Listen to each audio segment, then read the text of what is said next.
Hello everyone, आज हम लोग देखने वाले हैं उस ऐसे टॉपिक को, उस ऐसे सीरीज को जिसके बारे में बहुत टाइम से चर्चा हो रही थी।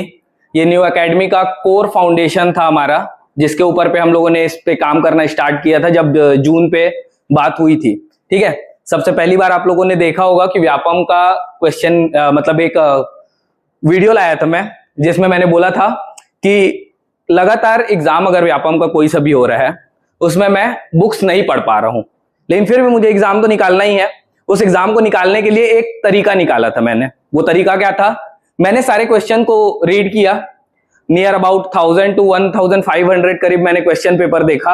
ओवरऑल सारे गवर्नमेंट एग्जाम से रिलेटेड थे। उसमें से कुछ चीजें कलेक्ट की, और ये एक दिन में तो हुआ नहीं, है ना। तो इससे पहले भी मैं कर रहा था, सारे को समराइज करके एक वीडियो आप लोग के लिए बनाया था। तो उसका जो मेन बेसिस था वो यहाँ पे हम लोग आज डिस्कस करने वाले हैं, जिसका नाम क्या है? बिब्लियोफिल PYQ प्लस। एक्चुअली बिब्लियोफिल का मतलब होता है एक ऐसा चीज जिसमें क्या हो, कलेक्शन हो बाकी सारी चीजों का।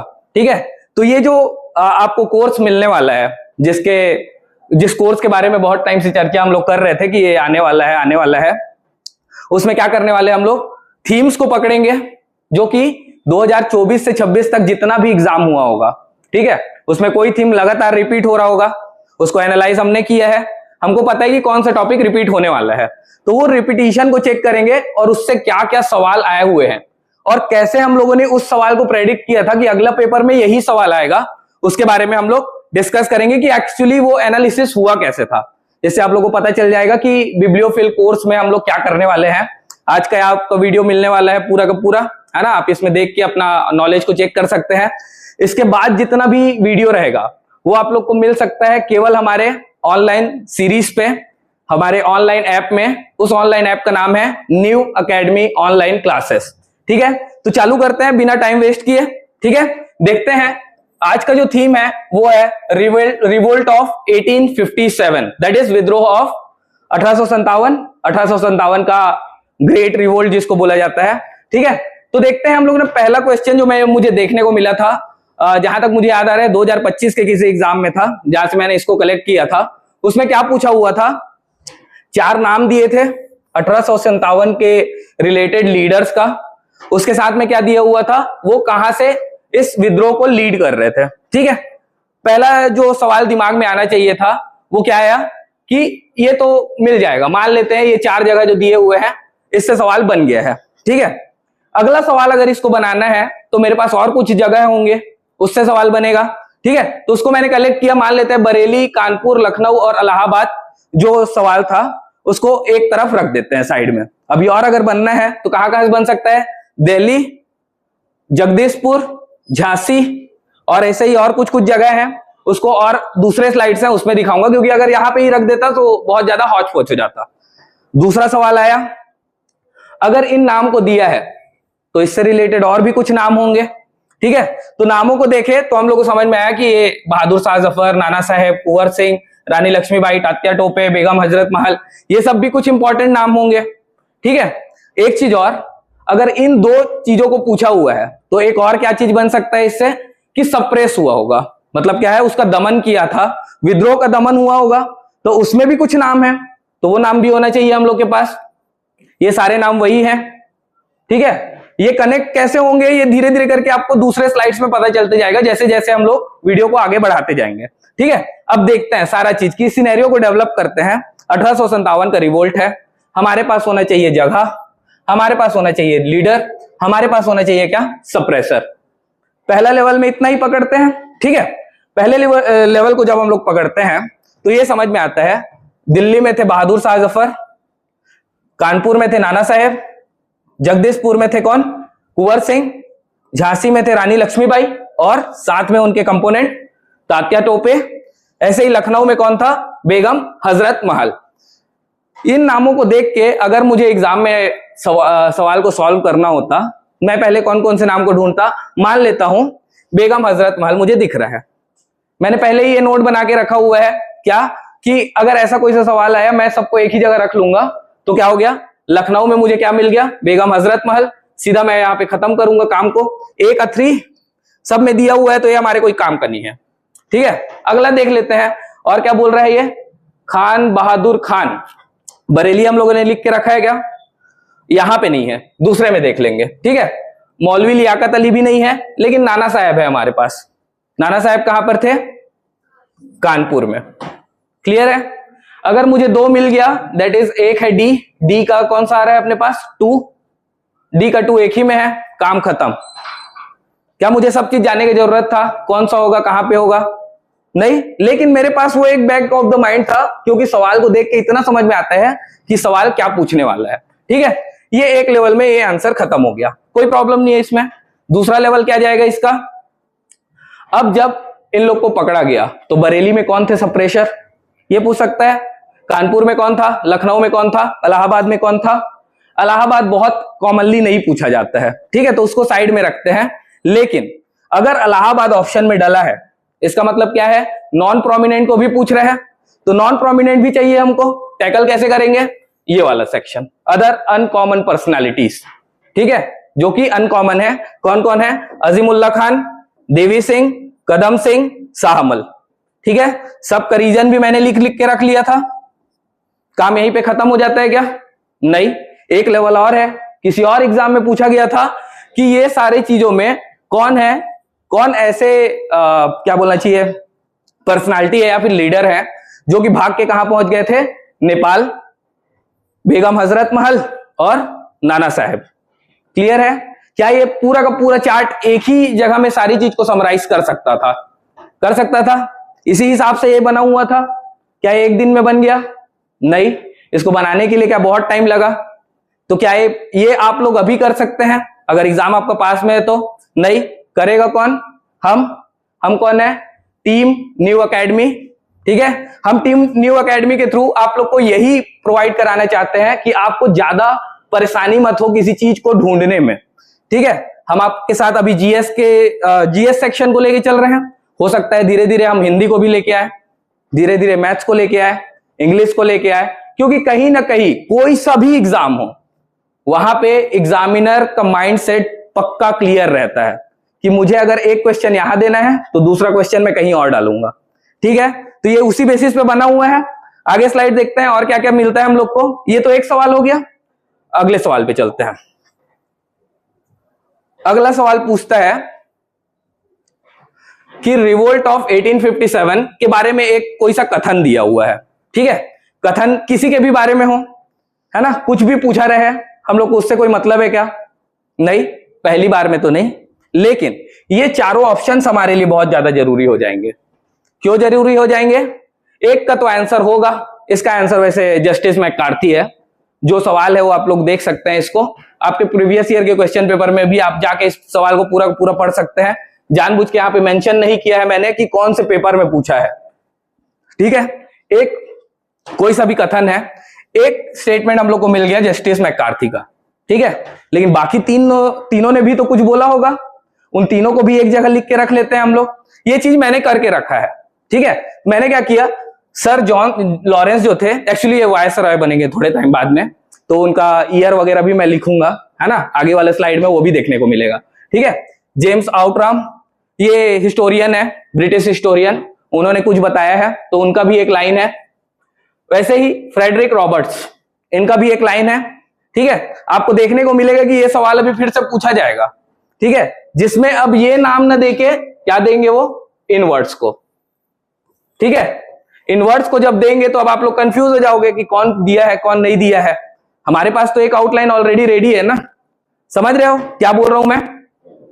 अगर मैं देखूं ये 4 नामों में एक दे दिया, ये मेरे पास खत्म हो गया, ये एक नोट कर लिया मैंने। ठीक है, बाकी तीनों को नोट करना है, मैं क्या करूंगा, उनका एक एक फ्रेज को पकड़ लूंगा कि वो क्या बोलते हैं। जैसे कि जो जॉन लॉरेंस थे, उन्होंने क्या बोला है, होली अनपेट्रियोटिक एंड सेल्फिश सेपॉय म्यूटिनी। एक वर्ड अगर देखा जाए, सेपॉय म्यूटिनी, दैट इज सैनिक विद्रोह। किसके बारे में बात कर रहे हैं, ये सैनिक विद्रोह। अगला सवाल जब पूछेगा तो ये डायरेक्टली यही पूछेगा कि सर जॉन लॉरेंस ने 1857 के रिवोल्ट के बारे में अपना व्यू क्या दिया था, उन्होंने क्या बोला था। अगर ये वर्ड दिखेगा आप सट से टिक मारोगे, आगे बढ़ोगे। वैसे ही जेम्स आउटराम का जो था थ्योरी था, उसको समराइज करें तो एक चीज हमको मिलता है, वो क्या है, हिंदू मुस्लिम कॉन्स्पिरेसी। इसका मतलब हिंदू मुस्लिम का जो षड्यंत्र था वो था। कौन बोल रहा है? James Outram. एक लाइन में ये भी खत्म कर लिया हम लोगों ने।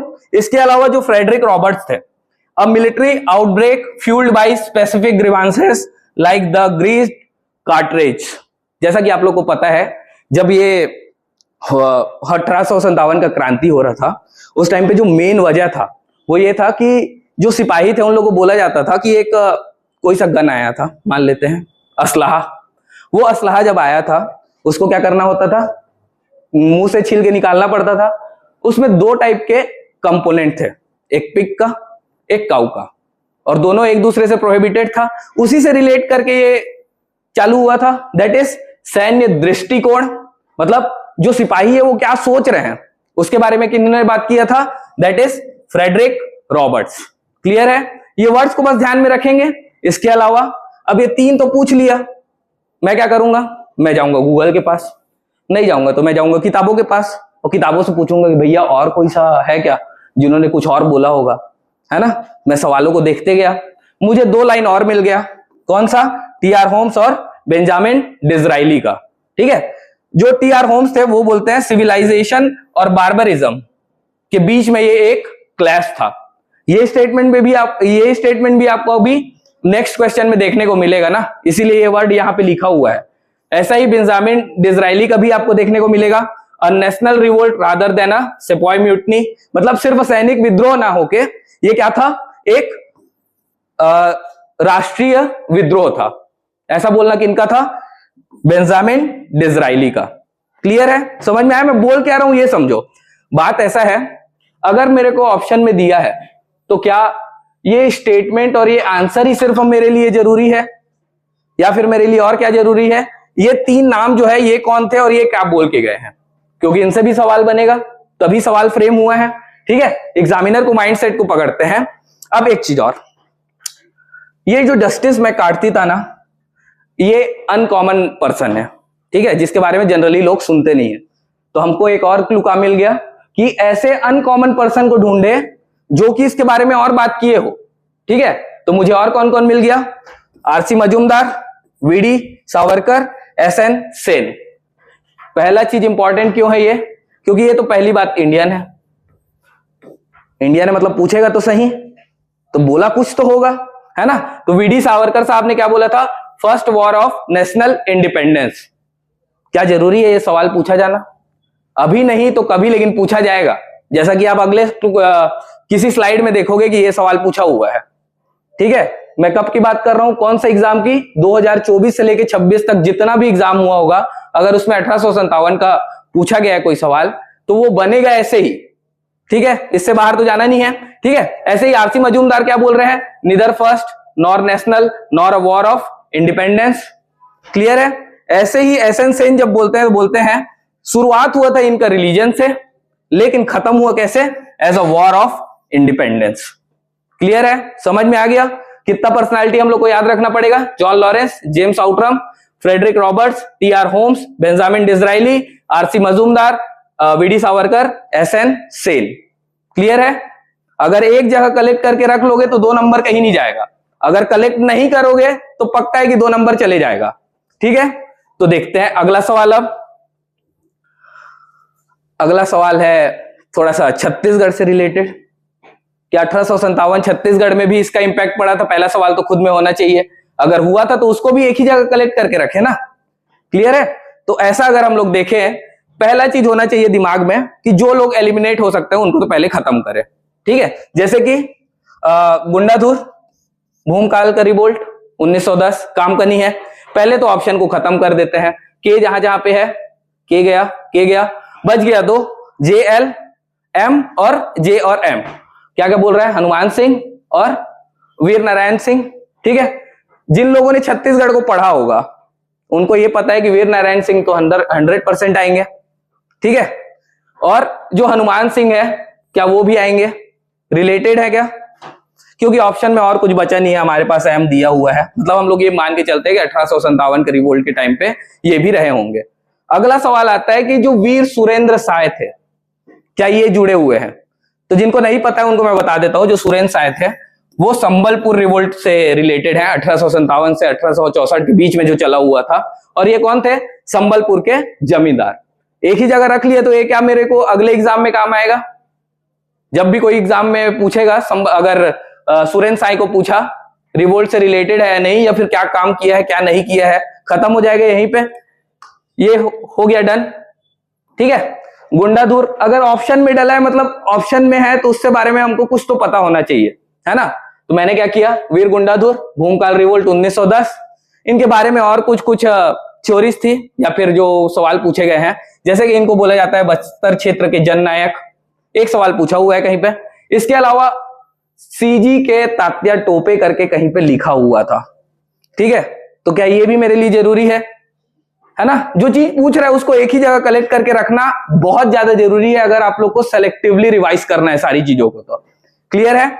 ऐसे ही वीर हनुमान सिंह, डेट को पूछा हुआ था, कभी पूछा है तभी तो दिया हुआ है, 18 जनवरी 1858, यहीं पे खत्म करते हैं इसको भी, ठीक है। इसके अलावा छत्तीसगढ़ के मंगल पांडे, डन है।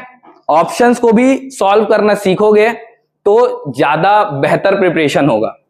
तो सवाल ये है, क्या ये सिर्फ न्यू कमर्स के लिए है या फिर जो पुराने खिलाड़ी है उनका भी काम आएगा? सवाल है सबके लिए है। क्यों? क्योंकि अगर आप नहीं करना चाहते तो आप हमसे जुड़ जाइए, हम तो करा के देंगे ही आपको। क्लियर है। कोर्स इसीलिए ही रखा गया है बिब्लियोफिल PYQ प्लस, ताकि आप लोग को बहुत ज्यादा मेहनत ना करना पड़े।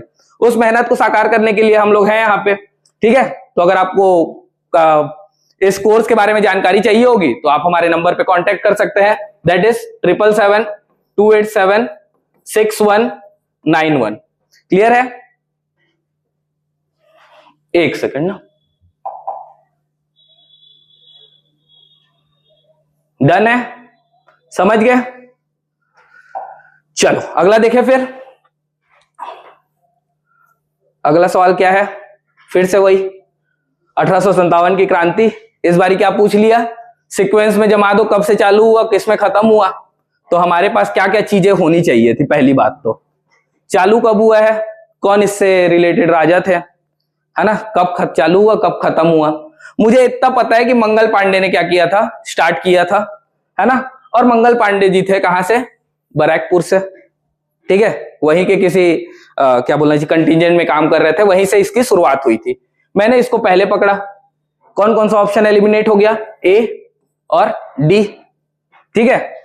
ये पता है मुझे कि बैरकपुर से चालू हुआ 29 मार्च 1857 को। कैसे पता? क्योंकि हमने बना के रखा है न्यू एकेडमी पे, ठीक है। इससे पहले मैंने बना के रखा था इसको अपने लिए, अब इसको एक मूर्त रूप दे दिया, ठीक है। उसमें क्या हुआ, ये हो गया बैरकपुर। इसके बाद कौन सा आएगा? मेरठ आ गया। क्या? के एम के, आंसर वुड बी सी। क्या सब चीज जानना जरूरी है? अभी भी जरूरी है, क्यों नहीं है जरूरी? अगर ये ऑर्डर पूछ रहा है इसका मतलब ये है कि ये डेट भी पूछेंगे, है ना। डेट ऐसे ही तो नहीं पूछ लेंगे, कहीं और पूछा होगा तभी मैं आप लोगों को बता रहा हूं कि डेट पूछेंगे ये लोग, है ना। तो वो डेट कौन कौन सा है मान लेते हैं, मेरठ के लिए, झांसी के लिए, बैरकपुर के लिए, दिल्ली और लखनऊ के लिए, ठीक है। डेट्स 29 मार्च 1857, मेरठ 10 मई 1857, दिल्ली 11 मई 1857, कानपुर 5 जून 1857, लखनऊ 30 मई 1857, बरेली 31 मई 1857। क्या ये सारे सोर्सेस अवेलेबल थे गूगल पे? क्या हम लोग कर सकते थे? क्या हमारे पास टाइम था और नहीं कर पाए? गलती किसकी है? हमारी। एग्जामिनर तो बता रहे हैं ना कि मैं पूछूंगा इसी से, तो अगर आपके पास टाइम नहीं है तो किसके पास टाइम है? न्यू एकेडमी के पास, है ना। क्लियर है, समझ में आ रही है। ऐसे ही झांसी, कालपी, ग्वालियर, आरा, जगदीशपुर, मैं आप लोग को ये कुछ कुछ जगह के नाम ऑलरेडी पहले वाले क्वेश्चन में बता चुका हूं कि जगदीशपुर भी आएगा, है ना। ऐसे ही फतेहपुर आएगा, ठीक है। तो वो जो प्रोमिनेंट जगह है उसको सबको एक ही जगह कलेक्ट करके रखोगे तो आप लोग के लिए ज्यादा बेहतर होगा। क्लियर है, समझ में आ गया। ये क्वेश्चन डन है, तो आगे बढ़े फिर। चलो अगला क्वेश्चन देखते हैं। अब आएगा थोड़ा मजा, क्योंकि हमने पहला क्वेश्चन पूरी तरह से सॉल्व करके रखा है, ठीक है। सवाल को देखते हैं, थोड़ा सा घुमाया हुआ है, ठीक है। इसमें क्या किया इन्होंने, पूछ दिया कि choose the correct option regarding nature and form of revolt, that is प्रकृति और स्वरूप से संबंधित जो अवधारणाएं हैं उसको बताओ, ऐसा बोला गया है। हमने जो सवाल देखा था उसमें जो जो ऑप्शन में दिए हुए थे पर्सनालिटी, उनका कुछ कुछ स्टेटमेंट हमने देखा था, ठीक है। उसी स्टेटमेंट को कनेक्ट करते हैं अभी हम लोग कहां पे, इस वाले स्लाइड में, ठीक है। याद है सैनिक विद्रोह किसी ने दिया था, क्या वो ऑप्शन में था उस टाइम क्वेश्चन पे? जॉन लॉरेंस थे ना ऑप्शन में। उसके बाद जेम्स आउटरम, हिंदू मुस्लिम षड्यंत्र, दिख रहे क्या कहीं पे हिंदू मुस्लिम षड्यंत्र दिया है क्या, है ना। इसके अलावा फिर फ्रेडरिक रॉबर्ट्स ने बोला था सैन्य दृष्टिकोण, यहां पे शायद इसको नहीं दिया हुआ है। सभ्यता और बर्बरता का संघर्ष याद है, ये रहा सभ्यता और बर्बरता का संबंध, टी.आर. होम्स। क्लियर है, समझ में आ रहा है।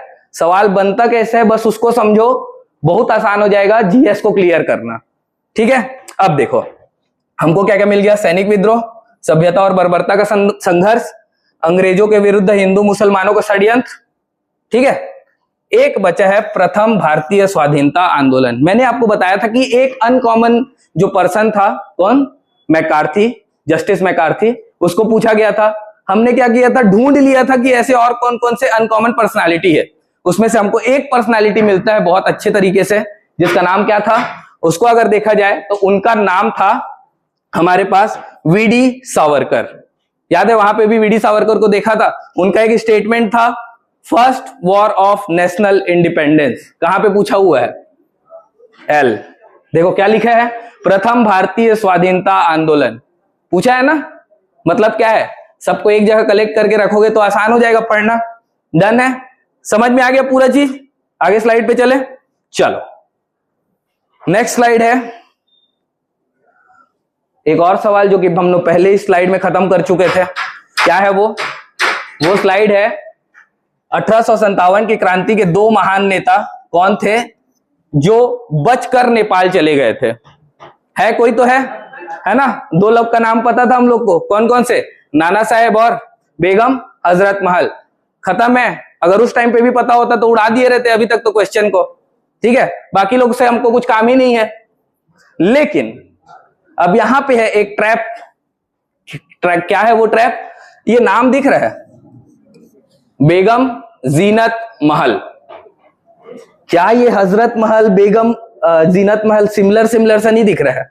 एग्जामिनर आपको ट्रैप करना चाहेगा तो कहां पे करेगा, बेगम के साथ में, है ना। बेगम के आगे कुछ भी दे, जैसा कि आप लोगों ने पढ़ा होगा जेवीपी कमिटी, है ना। कॉन्स्टिट्यूशन में हम लोग पढ़ते हैं, उसमें क्या था, जवाहरलाल नेहरू, उसके बाद वल्लभ भाई पटेल। अगर वल्लभ भाई पटेल की जगह में विट्ठल भाई पटेल दे दिया तो क्या आप लोग उसको ट्रैक कर पाएंगे? अगर ट्रैप कर पाएंगे जब आपको एग्जैक्ट पता होगा उसका नाम, वरना सिमिलर नेम के साथ में खेलेगा। इसीलिए खेलता है एग्जामिनर, क्योंकि उसको पता है कि आप यहां पे पक्का गलत करोगे, ठीक है। क्लियर है। तो हम लोग को ट्रैप से कैसे बचना है, तो जो नाम है ना उसको इस रिमार्क वाले सेक्शन में भर के, टैकल वाले सेक्शन में भर के रख लेना है कि ऐसे कुछ नाम जो सेम से दिखते हैं उसको एक ही जगह रख लेंगे। क्लियर है। इसीलिए ये टैकल को बनाया गया है, इसीलिए इस रिमार्क को बनाया गया है, और इसीलिए ये ट्रैप को बनाया गया है, ठीक है। ट्रैप कैसे फंसाएगा, नाम के साथ तो नाम को लिखेंगे, जगह के साथ तो जगह को लिखेंगे।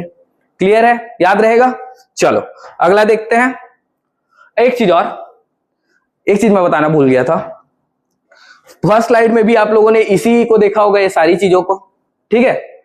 ये जो डेट्स हैं ये डायरेक्टली पूछे गए हैं क्या, कहीं पूछे गए होंगे तभी लिखा गया है, अदरवाइज अननेसेसरी तो मैं लिखता नहीं। मेरा अगर किसी में फायदा नहीं होगा तो मैं वो काम नहीं करूंगा, है ना। मेरा फायदा दिख रहा था कि मैं डेट को सबका लिख के रख लूं, तभी मैंने यहां पे लिखा है। क्या ये अभी लिखा है? नहीं, जब मैं एग्जाम दे रहा था तब से लिख के रखा था, तभी तो मेरे को याद है। क्लियर है। तो मैंने क्या किया, कुंवर सिंह कहां मरे, कब मरे को यहां पे लिख लिया, क्योंकि पूछा हुआ था सवाल, ठीक है। इसका आंसर है जगदीशपुर, यहीं पे ही खत्म हुए थे ये, ठीक है। एक सवाल ये भी पूछा गया था। इसके अलावा रानी लक्ष्मीबाई 17 जून 1858 को खत्म होती है बैटल ऑफ ग्वालियर में, ये भी पूछा हुआ सवाल था, तभी मैंने लिख के रखा है। तात्या टोपे को सेंटेंस टू डेथ किया गया था, मतलब उनको फांसी की सजा सुनाई गई थी किसी डेट पे, ठीक है। वो डेट कौन सा है अगर पूछा जाए तो 15 अप्रैल 1859। ट्रैप बिछाऊं मैं? ट्रैप क्या होगा, मैं बोल दूंगा तात्या टोपे मर गए थे इस बैटल में, किसी भी बैटल के नाम लिख दूंगा मैं, है ना, इस डेट पे। क्या वो ट्रैप है ना ट्रैप? तो ट्रैप को हम लोग को कैसे करना है, ये सेंटेंस टू डेथ है, वो जाएगा कहां पे, ट्रैप वाले सेक्शन में। क्लियर है? इस वर्ड को अपने पास पकड़ के रखना है। कहां सीखेंगे? बिब्लियोफिल PYQ प्लस में। डन है? चलो अगला देखें फिर। अगला है अपने पास छत्तीसगढ़ से रिलेटेड 1857 की क्रांति को जोड़ दिया गया कि जो 1857 की क्रांति में जो एक जगह था सोनाखान, जहां पर रिवोल्ट हुआ था, है ना, उसके नायक थे वीर नारायण सिंह। ठीक है, हम लोग को इतना पता होता है जनरली। उन्होंने क्या पूछा कि ये जो सोनाखान था 1857 की क्रांति के समय, वो कौन से जिले पे पूछा गया क्या? ठीक है, इसको अगर पॉलिटी से कनेक्ट करें अगर हम लोग, या फिर हिस्ट्री में ही रहते हैं और देखते हैं जो इसका फॉर्मेशन हुआ था सेंट्रल प्रोविंस का, वो खुद हुआ है 2 नवंबर 1861 में, और 3 जिले हमको देखने को मिलते हैं। उन 3 जिलों का नाम यहाँ पे डायरेक्टली दिया हुआ है। कौन कौन सा है? रायपुर, बिलासपुर और संबलपुर। ट्रैप तो ये भी है ना। लेकिन एक चीज अगर सोचो, ये जो सेंट्रल प्रोविंस रहता है, इससे पहले से ही जब कलचुरी का शासन चल रहा होता है, उस टाइम पे हम लोग सिर्फ 2 जगह को जानते थे, एक था रतनपुर और एक था रायपुर। ठीक है, अगर हमको पता है कि बिलासपुर जो है वो बना ही है, बिलासपुर बोलता हूं, जो सेंट्रल प्रोविंस है वो बना ही है 1861 में, उसके बाद ही 3 जिलों का नाम होता है, तो हम लोग इन दोनों को तो काट के खत्म कर देते हैं। ये तो पहले ही खत्म है बेचारा, है ना, दुर्ग का तो अस्तित्व ही बहुत बाद में आएगा। ठीक है, ये दोनों पहले ही खत्म हो जाता, अपने पास आंसर क्या बच जाता? रायपुर। क्लियर है? क्या ये भी 1857 की क्रांति से रिलेटेड है? क्यों? क्योंकि मेंशन्ड है वो। तो अगला सवाल अब मुझे बनाना है, तो मैं कहां से बनाऊंगा?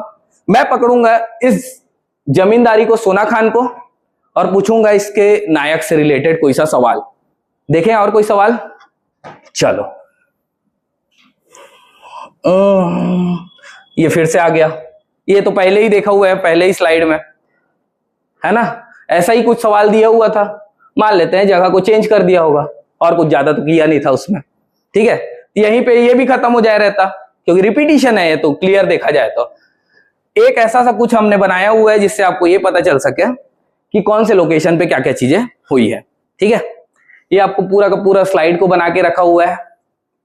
ठीक है, ये नाम जो है बुक्स के जितने भी, वो सारे चीजें आप लोग को एक ही जगह पे कलेक्ट होकर मिल जाएंगे। ऐसे ही फेलियर ऑफ रिवोल्ट का वजह क्या था वो मिल जाएगा। ठीक है, ऐसे ही जो रीजन है वहां पे सप्रेशर जो थे उनका नाम भी यहाँ पे मिल जाएगा। क्लियर है? एक चीज और जो अगला सवाल बन सकता है वो है कॉज ऑफ रिवोल्ट, जो कि पहले भी पूछ चुका है कि वजह क्या थी या क्या बोला गया था। वही तो इफेक्ट था ना, वहां पे जब नेचर ऑफ फॉर्म पूछा हुआ था, इसका मतलब ये है कि कॉज भी पूछेगा। ठीक है, तो कॉज के लिए ये वाला सेक्शन को रख लो। क्लियर है? डन। आगे बढ़े, अगला देखें हम लोग। तो मैंने आपको पहले ही बोला था कि अगर मुझे सवाल पूछना है तो मैं पूछूंगा वीर नारायण सिंह से। क्यों? सोनाखान की जमींदारी, सोनाखान की जमींदारी से सवाल फिर से मिल गया हम लोग को। वीर नारायण सिंह थे वहां पे, जो उसके जमींदार थे। सवाल बस इतना पूछा गया इस बारी, डायरेक्ट ना करके, कि इस समय 1857 की क्रांति के समय जो वीर नारायण सिंह थे उनको कैद किन्होंने किया, यही सवाल था। क्या अगर मैं उस सवाल में, जब सोनाखान का रिवोल्ट हम लोग देख रहे थे, उसके उस जगह पे मैं ये सारी चीजों को पहले ही लिख के रख लेता, तो क्या मेरे काम नहीं आता? आ सकता था, है ना। आप लोगों ने किया नहीं, किया जिन्होंने उनको मिला नंबर। ठीक है, किसने किया? मैंने, दैट इज मेरा नाम है वैसे रेवती रमन देवांगन। ठीक है, आप लोग पहली बार मुझे वीडियो पे देख रहे होगे, इससे पहले सिर्फ मेरा आवाज ही सुन रहे थे। क्लियर है? ठीक है, चलो अब देखते हैं क्या क्या चीजें हैं, उसको बस एक बारी हम लोग समराइज करने का कोशिश करते हैं। ये समरी कैसा है? यहां पे कुछ नाम दिया हुआ है, Elliot, Jenkins, Agnew and Edmund. ये सब कोई काम के नहीं है। 1818 के आसपास में ये लोग थे, है ना, 1818 से 1830 के आसपास, तो हमारे काम का नहीं है। एक नाम बस हमको काम का दिख रहा है, वो है इलियट। ठीक है, क्या ये इलियट डिप्टी कमिश्नर था छत्तीसगढ़ का उस टाइम पे? ठीक है, समझ गए। एक पुलिस सुपरिटेंडेंट था कैप्टन स्मिथ, लेकिन उसका तो जिक्र है ही नहीं है। जिसका जिक्र है उसी को पकड़ लेते हैं, तो आंसर सट से टिक मारते आगे बढ़ते। कौन था? इलियट। ठीक है, एक चीज और, अगर वीर नारायण सिंह यहां पे पूछा हुआ है तो कहीं ना कहीं वीर नारायण सिंह को फिर से कहीं पे पूछेगा। ठीक है, तो देखते हैं कहीं पे पूछा है क्या। दो सवाल एक ही जगह पे लगा लेते हैं ताकि जल्दी से समझ में आए आप लोग को। ठीक है, अब वीर नारायण सिंह को पकड़ा गया, क्या बोल रहा है? Who led the Chhattisgarh in first freedom movement of 1857। एक चीज और, सबको पता है कि हनुमान सिंह को छत्तीसगढ़ का मंगल पांडे बोलते हैं। मंगल पांडे का मतलब ये होता है जिन्होंने विद्रोह को स्टार्ट किया था। ये एक्चुअली जहां तक मुझे याद आ रहा है एडीओ के आसपास का सवाल है। ठीक है, तो इसमें क्या हुआ था, जब ये लिखा गया 1857 की क्रांति के समय, कि पहले फ्रीडम फाइटर, फ्रीडम मूवमेंट के जो लीडर थे वो कौन थे? वो एक ट्रैप था। क्यों ट्रैप था? क्योंकि सबको लगेगा कि हनुमान सिंह है ना, मंगल पांडे बोल रहे हैं तो वही होना चाहिए, सबके सब हनुमान सिंह को मारेंगे। तो ये ट्रैप को क्या हम लोग को यहां पे लिख के रखना चाहिए था कि ये नहीं है। लेड तो अभी भी कौन कर रहा है? शहीद वीर नारायण सिंह। अगर आप देखोगे ऑप्शन को सही से तो ये है हनुमान सिंह लास्ट ऑप्शन में, जो कि जानबूझ के डाला गया था ताकि आप लोग 100% इसको गलत करो। ठीक है, एक चीज और, ये शंकर शाह दिया हुआ है, क्या ये भी किसी रिवोल्ट से जुड़े हुए थे? नहीं थे छत्तीसगढ़ में, लेकिन बाहर तो थे, तो इसको भी क्या हम लोग को याद रखना चाहिए था। तो इसके बारे में एक छोटा सा डिस्क्रिप्शन रख लेते हैं हम लोग। ये जो थे शंकर शाह और कुंवर रघुनाथ शाह, जो उनके बेटे थे शंकर शाह के, ये दोनों के दोनों 1857 की लड़ाई में जुड़े हुए थे। कहां से? सेंट्रल इंडिया और गोंडवाना रीजन से। एग्जैक्टली अगर पूछा जाए तो गढ़ मंडला कहां पे है? ये जबलपुर में। क्या ये भी एक खुद में ट्रैप था? 1857 से तो ये भी जुड़े हुए थे, तो ये किन के लिए ट्रैप था अगर बोला जाए तो? जो छत्तीसगढ़ से बाहर वाले एग्जाम दे रहे हैं यहाँ पे, है ना, उनको नाम अगर पता रहेगा तो क्या करेंगे वो लोग? ट्रैप में फंसेंगे। डन है, क्लियर है।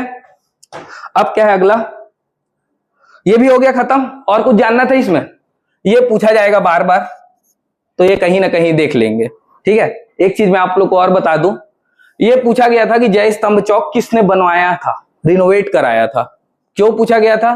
क्योंकि उसी साल वीर नारायण सिंह को पकड़े जाने और क्या बोलना चाहिए, प्रथम स्वतंत्रता संग्राम से रिलेटेड जो लीडर थे उनके बारे में पूछा गया था। तभी ये सवाल बन के आया था कि जय स्तंभ चौक जो है वो किन्होंने रिनोवेट कराया था या फिर बनवाया था।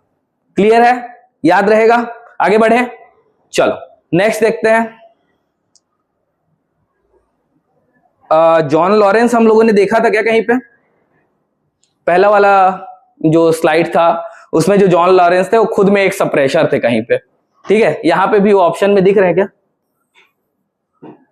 ठीक है, अगर ऑप्शन में है मतलब इनके बारे में भी हमको पहले से ही जान के रखना चाहिए था। ठीक, अगर सवाल को देखे सही तरीके से, ये क्या बोल रहा है? अगर उनमें विद्रोहियों में से एक भी योग्य नेता निकला तो हम सदा के लिए हार जाते हैं, ऐसा किसी का बोलना था। ठीक है, ये जो लाइन आप पढ़े होगे तो इसमें इन्होंने क्या किया है पता है? ये इस चीज को पॉइंट आउट करना चाहते हैं जहां पे वो बोल रहे हैं कि जो रिवोल्ट ऑफ 1857 था ना, वो यूनिफाइड नहीं था, केंद्रीकृत नहीं था, उसका कोई लीडर बहुत ज्यादा स्ट्रांग नहीं था, सबके सब बटे हुए थे। क्या ये वन ऑफ द कॉजेस है कि 1857 जो है वो सप्रेस हो गया? क्या यहां से मेंस का सवाल बनेगा? समझ में आया मैं क्या बोल रहा हूं? अगर आप एग्जामिनर के थिंकिंग को समझोगे तो ये बताना चाहता है कि अगला सवाल अगर मैं मेंस में डालूंगा या फिर प्री में डालूंगा तो मैं क्या पूछूंगा कि जो 1857 की क्रांति थी उसके दमन होने के पीछे वजह क्या थी। इसीलिए इस स्टेटमेंट को डाला हुआ है, क्योंकि जो क्या बोलना चाहिए, जो भी इसका आंसर है उनका मानना था कि सबके सब सेंट्रलाइज नहीं थे, सबके सब एक साथ जुड़ मिल के काम नहीं कर पा रहे थे। यही वजह थी कि हम लोगों ने इस सप्रेशर मतलब इस रिवोल्ट को क्या किया, दबा दिया। क्लियर है, समझ में आया? बाकी सब चीजों, बाकी लोगों को भी ध्यान में रख लेते हैं। जैसे कि हम लोग देखें लॉर्ड मिंटो ऑप्शन में है, लॉर्ड मिंटो का कहीं पे इससे लेना देना ही नहीं है। ये बहुत लेट बनते हैं वायसरॉय ऑफ इंडिया, जिनका फेमस सा एक रिफॉर्म आया था उस टाइम पे, मॉर्ले मिंटो रिफॉर्म 1909 में। ये ऑप्शन में पहले ही कट जाता, लेकिन इसका मतलब क्या है, अगर मॉर्ले मिंटो को रखा हुआ है, मिंटो को रखा हुआ है इसका मतलब ये है कि अगला सवाल अगर उनको बनाना रहेगा तो वो मिंटो को पकड़ेंगे और पूछेंगे किसको, मॉर्ले मिंटो रिफॉर्म से। दैट इज 1909 का जो अपना गवर्नमेंट ऑफ इंडिया एक्ट आएगा उसमें से सवाल बनेगा। क्लियर है? ऐसे ही जॉन लॉरेंस, ये खुद में एक सप्रेशर थे, इनके बारे में मैंने कुछ कुछ चीजें लिखी है।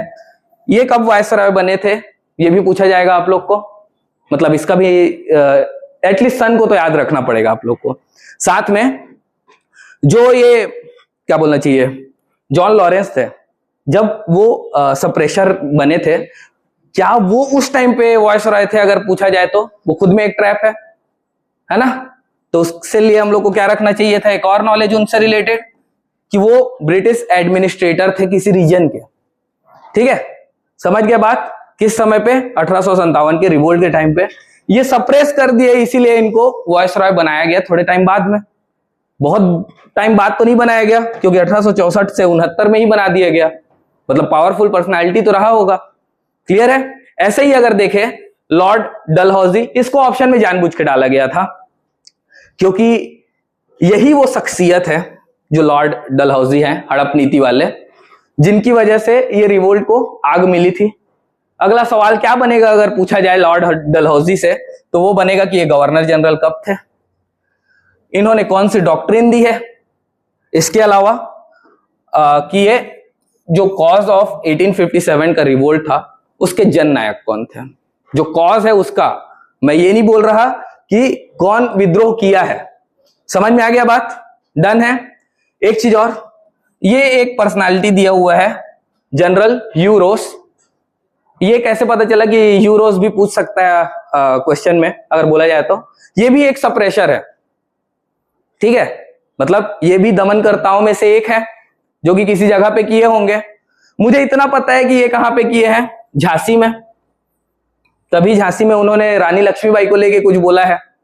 रानी लक्ष्मीबाई को जो बात बोली है उनको, मतलब जो रानी लक्ष्मीबाई के प्रेज में उन्होंने जो बात बोली है उसको भी लिख के रख लेता हूं, क्योंकि अगला सवाल जो बनाएगा ह्यू रोस से वो बनेगा ये कि किन्होंने रानी की झांसी की रानी लक्ष्मीबाई के बारे में ये कथन बोला था। ठीक है, समझ में आया बात?